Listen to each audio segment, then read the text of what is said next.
Liquor scam జరిగింది.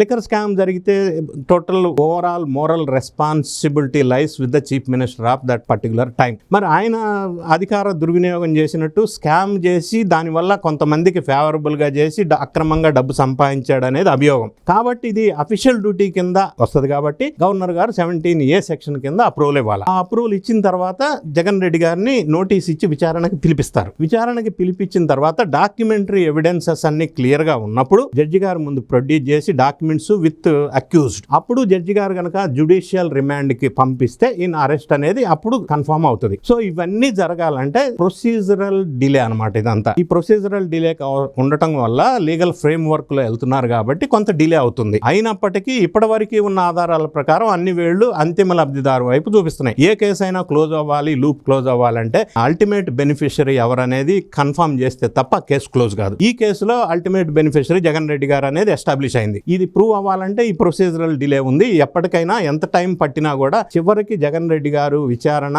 Arrest అనేది అనివార్యం through proper channel by taking approval from governor under section 17A.